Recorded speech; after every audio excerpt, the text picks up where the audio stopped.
ఇందాకంతా నువ్వే అడ్డం ఉంటుంది ఇప్పుడు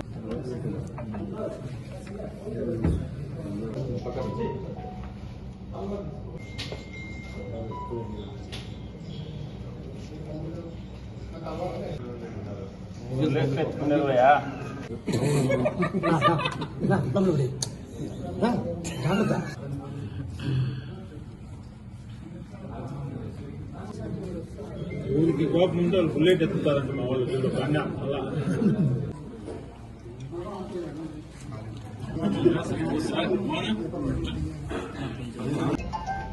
పొడి పొడి కొడితే లోపల ఉంటుంది.